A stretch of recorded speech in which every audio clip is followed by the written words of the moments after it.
Okay, Assalamualaikum, a very pleasant morning. Thank you, Madam Chairperson. So I think everyone is here, like, I hope you're fully awake. It's 8 a.m. and I can understand. So, I was here last year and the previous year, giving same topics, but I'm not sure whether I have same audience as last year or not. Were some of you here last year? Hands up, please. So I'm glad all a newbie. Yeah, my topic is new for me. So, we can do this as an interactive session. I welcome questions along the way. You can just put up your hand and you can just have a Q&A along the way. So mainly the first part is value of audiological tests in managing vertigo patients. My guess and my focus is more on adult patients. And the second one is more on pediatric and adolescents. As an overview, when it comes to vertigo, my scope is not medical vertigo clinics. As an audiologist, I'm going to cover more on vestibular audiological assessment, which encompass bedside tests, basic audiological testing, which are closely related with vestibular diagnosis, objective vestibular assessments, and subjective assessments later on, and some common vestibular pathologies and how we are going to tie the results with all the tests that we learned earlier. So this is the bedside test. May I know anyone, how many of you have done this before in clinics? Only 1, 2, 3, 4, 5, correct number 6, 7, yeah. So the rest are not familiar or familiar? Familiar. So I don't think that I need to show the videos, right? So you know the purpose, the Dix whole pipe versus sideline test. Any volunteers? What are the differences between Dix whole pipe and sideline? Sorry, I'm not very familiar with the sideline test. You know about Dix whole pipe and sideline. Yeah, I didn't have the sideline slides. I didn't have the sideline videos here. Maybe the sideline is for lateral canals. Yeah, right? To assess that, and it's simpler. So I didn't have the videos here, but it's actually, you can just Google that on YouTube, and it's quite common to say. Lab assessments versus bedside tests. In the era of technology and modernizations, you are moving towards evidence-based practice. And that's the reason why the lab assessments, or we call it objective and quantifiable assessments, are very important nowadays. Previous years, we are relying more on subjective assessment, called it clinical tests or bedside tests. So it's more documented, more objective, and we can integrate the results together in order to prove the interpretations that we need to do on patients. Before we proceed with the vestibular assessment test, we need to also know and have some background knowledge on the basic audiological tests involved. Later on, after my talks, you'll have more lengthy and in-depth sessions with Dr. Rafida Mazlan. She's going to touch on emittance tests and PTAs and some OAEs and ABR, I believe. So when it comes to audiological measures, it's actually comprised of tests, or battery tests. It's not an individual test. No test is a standalone test because there's no clinical values when it comes to audiological assessments. Why do I put it here in these slides? Later on, we'll come to know that in some of the pathologies, we need to know the PTA results. We need to know the OAE results. We need to know the ABR results. In fact, ABR is very powerful. It's non-invasive. It's very cheap. It's one of the most valuable tools when it comes to acoustic neuroma. Yeah, to determine. So it's good to put things together and also to overrule central pathologies. The basic vestibular assessment, tak nampak tu, it appears here. I don't know why it's been cut up there. So up there is actually labeled as basic vestibular assessments. So we have vestibular office tests, oculomotor and gaze tests, positional and positioning tests, and also caloric irrigations. So we're going to cover that today. As for the advanced vestibular assessment up-to-date one, we have VAM, vestibular evoked myogenic potentials, RC or rotatory chest, dynamic or static posturography, and VHIT, video head impulse test. The four labeled tests down there are actually the latest addition to the test batteries. The latest one is VHIT, just validated for the last 10 years. Why do we have all these many vestibular tests? When it comes to PTA, everyone knows that we are testing hearing at different frequencies and going down to threshold level, meaning that the softest level that a patient can hear. Same goes with vestibular assessments. 30-40 years ago, the gold standard for vestibular is only what? What's the gold standard test for vestibular? Caloric test in adult. In pediatrics, it's rotatory chair, and it is still is for pediatrics. But for adults, it's no longer, we cannot say that caloric is the gold standard test. It's not the sole determinant to justify or to quantify that a patient has certain pathologies for vestibular. So for calorics, it has been proven that it only measures the lowest frequency possible. When I say frequency, it's not hearing frequency, it's not kenyaringan bunyi, but actually the phase, how we move. Okay. When it comes to physics, frequency will be, we can calculate that or determine that to velocity and accelerations later on. So caloric is the lowest frequency, 0.002 until 0.004 Hertz, followed by rotatory chair is the medium frequencies, and the VHIT is the highest frequencies. Why do we need to do all three? If possible, if you have the machines in the lab, why not? Because in daily life, we move at different phase. We rotate and orientate our body differently. Betul tak? Alright, we bend our body, we bend our head. Sometimes we need to bend sideways, or just need to pick up the pencils and you need to bend your knees. And if you go and bring your children, or you yourself go on a what? Laju dekat theme park tu? Yes, roller coaster. So your vestibular system will be forced to interpret the highest possible accelerations of the body. In fact, much faster than 3 to 5 Hertz. Alright, so it's good to put and to have all these different frequencies informations. But if you only have one machine, VHIT is reported to be able, to be able to put to have a good diagnosis as well, rather than nothing at all. So all these 4 lateral semicircular canals is only for calorics. The one with the red arrows there for lateral calorics, and also rotatory chest.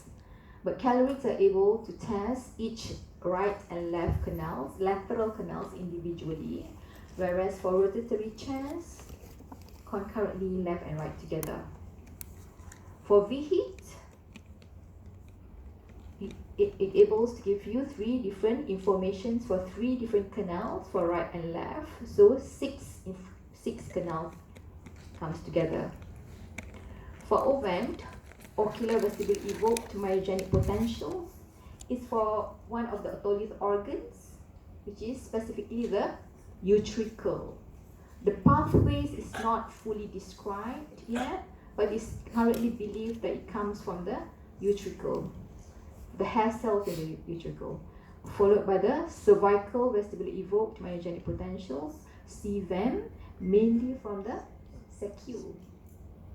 So when we are looking at the bigger pictures of the pathways, we have what? 3 pathways of the vestibular systems, right? VCR, vestibular colic reflex, vestibular spinal reflex, VSR, and VOR, vestibular ocular reflex. So CVAM is reported to have major contributions to VSR, whereas OVAM more on VOR. And we'll come to know and we'll see the clinical importance of having this knowledge in our mind.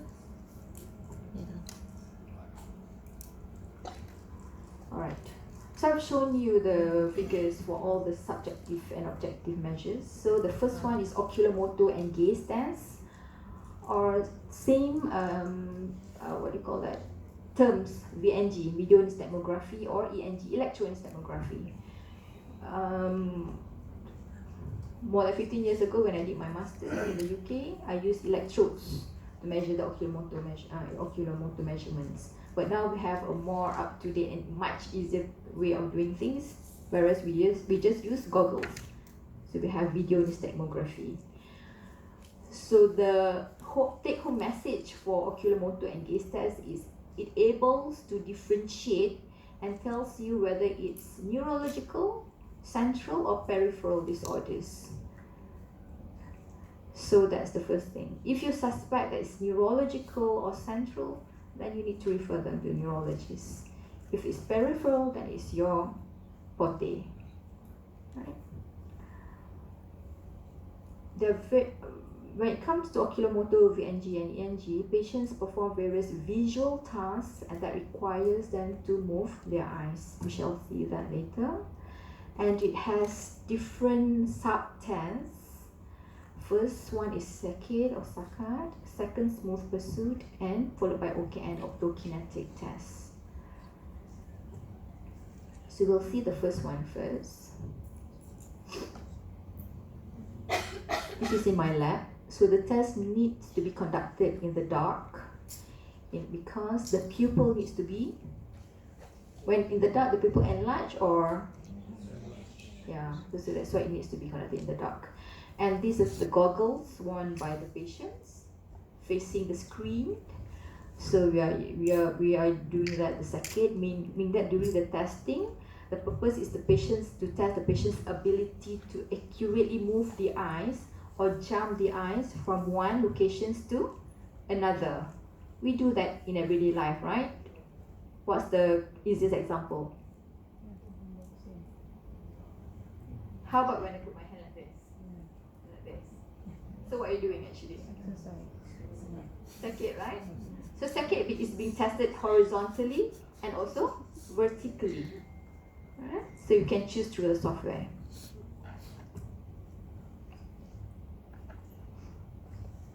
So this is a normal saccade that we see. The green color is actually the target movements, the lights that you're seeing just now.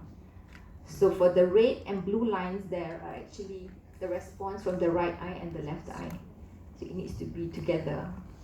I've never seen right eye goes this way and left eye goes the other way. It's alien, not human, I would say. So yeah, if any patients are able to follow the targets closely, less than 50% inaccuracy, we say that's normal response. With softwares, it's easy. So everything like in the white area is a clean and a normal response. The shaded area is the abnormal response. But how are we going to rely 100% on softwares? No, I hope not.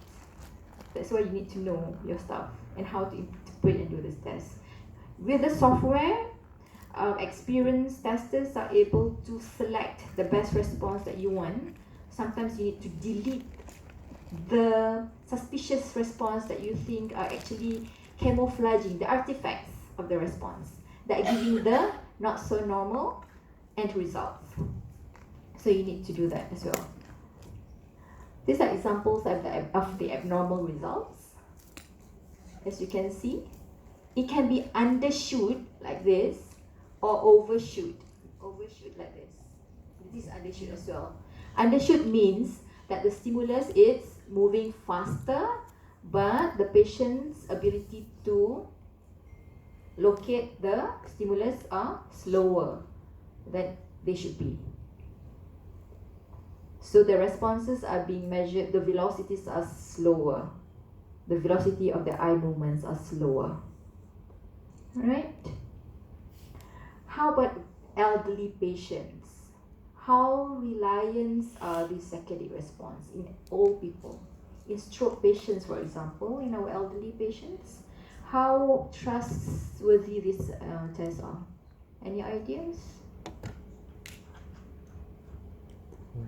It was reported that in about 40 to 50% of elderly, you need to repeat the test about 2 to 3 times, so-called the practice sessions. Because sometimes one, language barriers, right? Language barriers is, we have to use colloquial language. Bahasa Selangor lah, cannot use standard Malay or standard English. When it comes to Mandarin speaking patients, I normally ask it's best for them to bring along their maybe younger, the daughters or son who can converse with us and translate the instructions. So practice sessions are vital. So longer testing time. This is the second part of VNG is smooth pursuit. With smooth pursuit, the same visual stimulus slides smoothly from left to right at 3 different frequencies, low, mid and high. So we do need to select for the software the ability of the VOR pathways to smoothly follow the target at different pace. The second is jumping ability of the eye. This one is smoothly following the stimulus. So these are the normal smooth pursuit response, sinusoid response, because it's being interpreted when we move from left to right. So the responses are sinusoid. And these are normal response for the right eye and the left eye. In audiology, red is right, blue is left. That's the standard way of understanding things in audiological testing, including hearing tests. So this is the right eye, this is the left eye responses, the normal. These are normal smooth pursuit with, what's the difference with this one and this one? Both are normal, but they're not the same. Speed, frequency. What's the difference? Amplitude. Amplitude, and then what's this? The frequency of the response. Which one is lower, which one is faster? So you need to go back and dig out your sinusoid knowledge. Right? I'm not going to tell. Okay. This is the abnormal smooth pursuit response. Jagged. Common response that we see.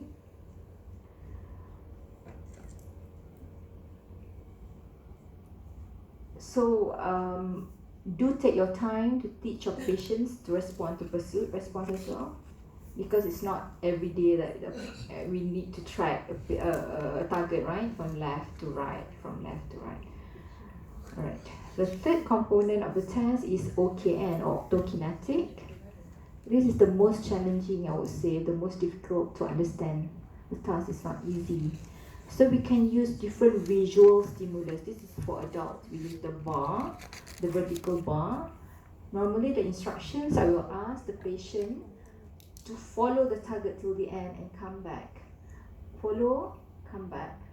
Follow, come back. Reason being is we want to mimic or simulate the nystagmus, which is the involuntary movements of the eye, to have the zigzag, the seesaw wave. So they have to follow and come back. If the patient just stare in the middle, what can you see? What will you see? A flat line, the response. No nystagmus. Then you know, it's actually the patient doesn't understand. So we need to re-instruct and redo again. With small children or adolescents, we use smiley face as visual stimulus. So it's more, I like the system because it's more patient friendly, right? Okay, these are the normal OKN responses. You can see beautiful nystagmus, right? Good horizontal eye positions here. and going to the left and going to the right, depending on the movement of the stimulus. These are abnormal responses along the way. I've seen a few patients, strabismus, to have an effect, chronic strabismus. So we do have an effect, so you may need to rule out the strabismus issues as well before saying that, oh, the central pathologist in patients who have abnormal OKN. Okay. Any questions so far? Okay. So yes. For the saccade, smooth pursuit and optokinetic, if abnormal, it suggests central. Yes, central. Brings But it's that. not a stand-alone test for each. Yeah. Central in general or it Central in brings that? general, mainly cerebellum. Cerebellum. Mainly cerebellum. Why cerebellum? Cerebellum is the main point when it comes to vestibular imbalance and also pathways for the VSR. All three is for cerebellum. When it comes to OKN, is cerebellum.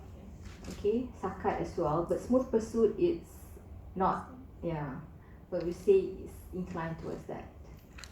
I cannot say that it's mainly from cerebellum because the pathways is not well defined when it comes to VNG assessments. Right? Any other questions? Basma? Okay. The second one is caloric irrigations. We have two stimulus that we can use, air, udara, or water, air. More optimal stimulus is air or water? Mana lebih powerful, would say, optimal? Water ke air? Water, yes. Why water?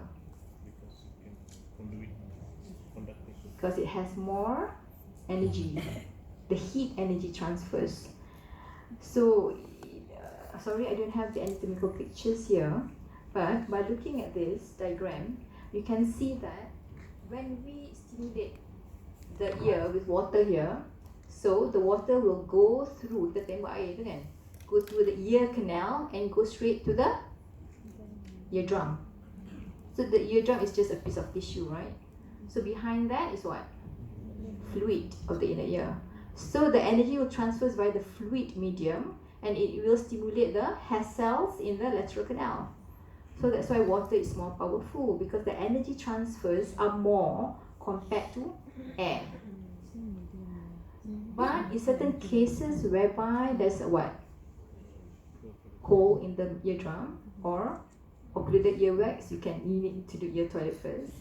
So you can use air. Or in migraine patients, it's advisable not to use water because it will induce the migraine. In patients with history of heart attack, it's not advisable to do calorie at all. According to BSA, British Society of Audiology 2010, they say that there are cases whereby heart attack patients had a heart attack during caloric irrigations. So it's a no-no to conduct caloric for any heart patients. In Malaysia, we don't have such regulations yet, but we are following that in the near future. So the famous acronym for the responses are, COWS, COWS. So cool, opposite, warm, similar, or same. Look at the right cool stimulations and the directions of the eye movement.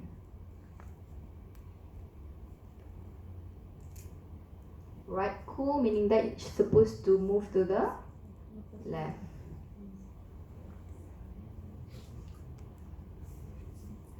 Nystagmus that we name is to the slow phase or the fast phase. Yes. So you're saying your left and my left is different. So it's towards your left. The right warm.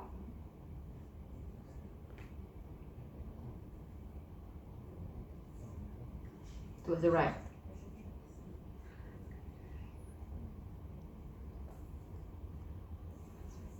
Okay. Right. So in between the right and cool stimulations, we need to give patients a 7 minutes break. That's the standard consensus for the physiology of the ear to settle, because we are stimulating the right ear and the left ear, one after another. If you normally the protocol is warm first because it's a better stimulant.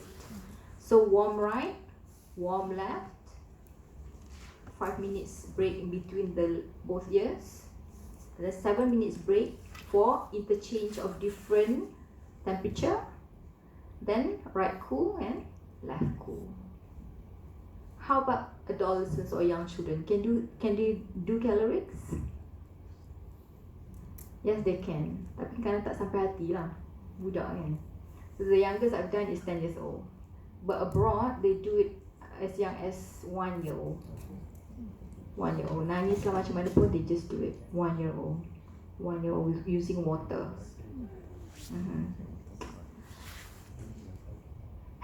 Paras semua giling kepala. Saya pun giling kepala saya tengok. So that's why we resort more for VHIT lah kan, in our country. Right, so as I repeat again, and you know the formation is for the right and left lateral canals. Yeah. Okay. The final one is rotatory chair. It's for lateral canal as well, but bilateral response. Right and left together, you're not able to interpret differently. But what's the advantage over calorics? It's more children friendly. For young children, as young as 4 years old, we just place the child to sit on the parent's lap and rotate the child with a chair. Tapi dengan syarat, the child is not afraid of the dark, because the test needs to be conducted in complete and total darkness. So instructions are important as well. I have my assistant there, Puan Sarah. She knows the difficulties of conducting rotatory chair in young children as young as 4. Dia punya membebel tak nak buat. Oh ya Allah, I don't want to do this. You know, it's too long. Kadang-kadang dah duduk, kita pakai belt, dia boleh buka belt, turun. Tengah-tengah nak test. So that's why waktu tu kita ada emergency break, kita boleh tekan and stop the chair kan. And it takes a while. Sebenarnya the test is very quick. It's like 5 minutes. Tapi in children it can become 30 minutes. You need patience to test this test on children. This is an example. Just rotate at 3 different frequencies as well. This is the medium frequency, I would say. So they are the low, mid and high frequencies. In audio vestibular field, this is the Ferrari.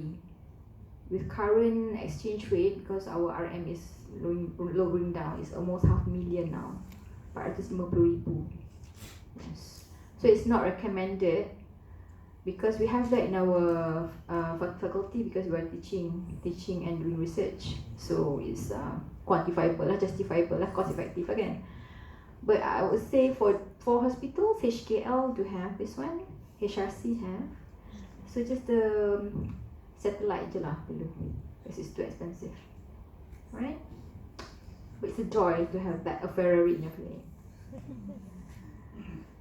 So it all 6, no. Only the lateral canals on both sides simultaneously. Not all 6, there's a mistake there. So it's able to differentiate between peripheral and central pathologies. It's very powerful when it comes to rotatory chairs, and a gold standard in pediatric patients.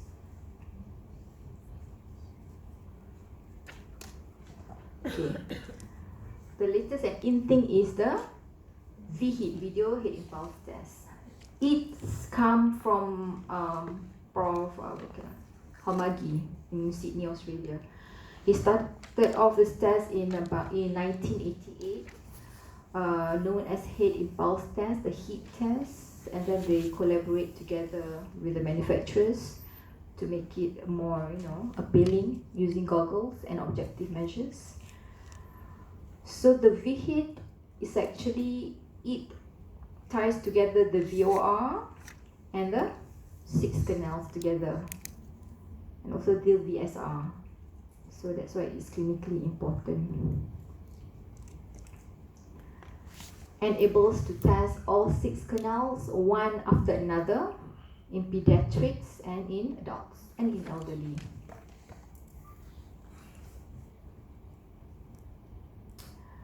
These are the systems that we use in adults.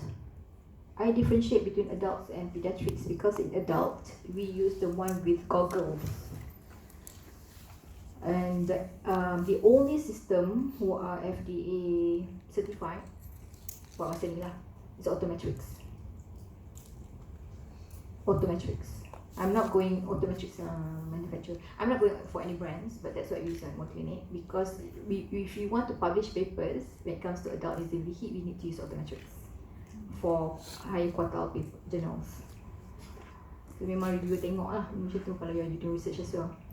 So this is the outputs of the system. You can see the eyeball and the responses. So this is normal. So when it comes to VHIT, siapa yang pernah buat VHIT kat sini? Hands up please. Atau practical ke apa? Yes, yeah.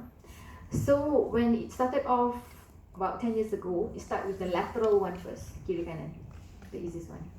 And then for the last 5 years, it evolved to the vertical canals, which comes to the terms RALP and LARP. RALP is right anterior, left posterior. LARP is left anterior, right posterior. How to remember this? We have this. So when we are doing lateral, macam ni lah, horizontal kan? So when doing RALP, it just cross. Right anterior, left posterior. LARP, left anterior, right posterior. So it cross. So you rotate the patient's head. Rotations of the patient's head is very confusing depending on the machines that you use. If you're using the machines with Autometrics with goggles, the way you conduct and position the patient's head is slightly different compared to a goggleless system, we shall see later in my second slots of lecture.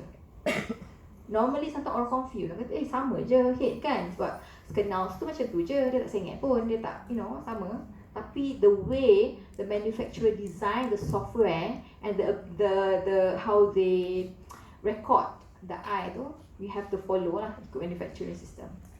So yeah, kalau ada machine baca specs and jangan assume semua sama. So in normal as us, the VOR enables the eye to rotate exactly at the same velocity with head movements. Contohnya kalau you are in a car, bukan you drive tau, you passenger kat belakang. Tengok kat luar tingkap, kan? So, badan gerak of course and kepala gerak. Tapi mata pun gerak juga kan? Dia tak tertinggal kan? Same velocity and same speed.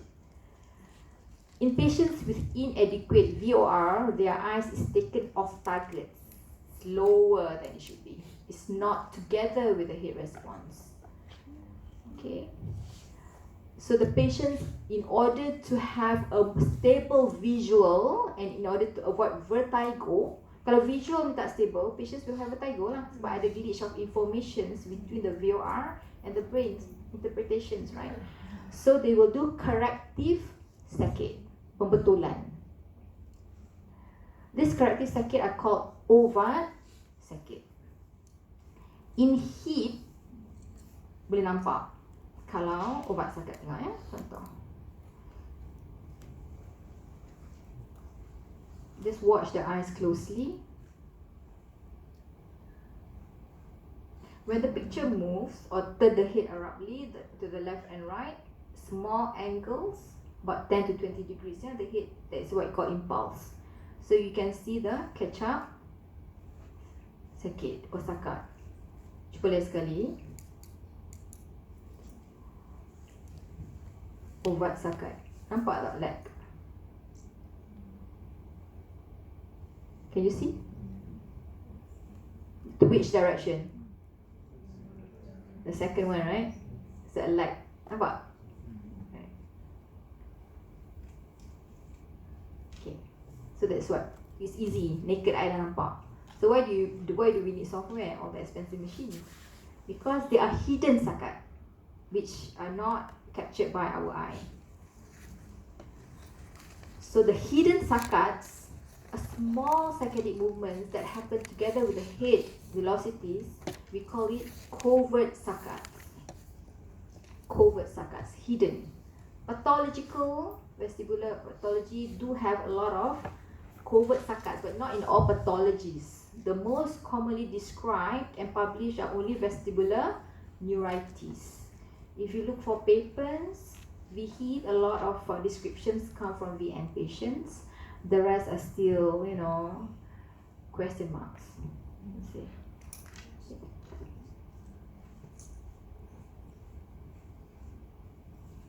You see? So these are the output from the interacoustics 3D.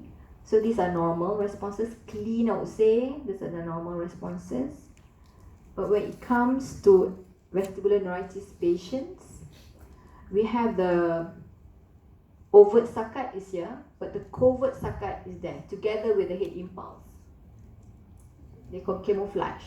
That's why we need the system to capture all these hidden sakats. Yang ni yang mata kita nampak tadi kan? Yang movement of the robots tu you nampak. This is the hidden ones. That's why the beauty of it lah. Yeah? So the only diagnostic test in market to test each individual canals independently. Right?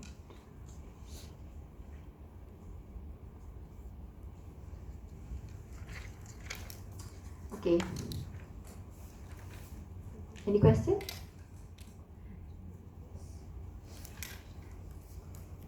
Right. When I say 6 individual canals independently, are all these 6 canals being innervated by the same vestibular branch nerve or different? Different. So I hope you remember which branch goes to which canal, because in interpreting and putting things together, you need to know the nerve and also the arteries which goes to which canals, and which goes to the utricle and sacule, the otolith as well, if you want to put and interpret the results together with VEMS test. Okay. So the next one is otolith testing. Boleh masuk soalan exam lah kot. Apa Mak? Masuk soalan exam. I said to my student, CT, MRI, this contrast can be known. Okay. So CVEMS and OVEMS. Cervical is for neck, O is ocular, so the name tells what it is. For CVEM, the pathways are well defined. It goes majority to sacule. So there are 2 ways of activating the neck muscles, which specifically we name it as SCM muscles.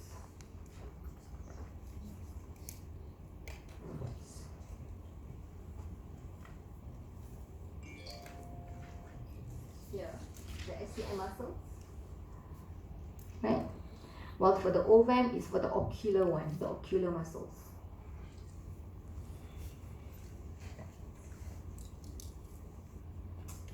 I would like to talk a bit more on CVEMs.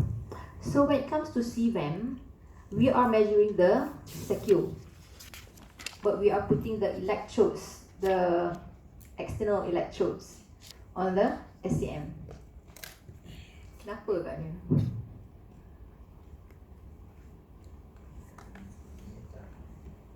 VSR, because of the VSR. Okay, that's why we are measuring. In order to see the tiny microvolts responses, tiny I would say is a range about 40 microvolts to 140 microvolts. So it's tiny.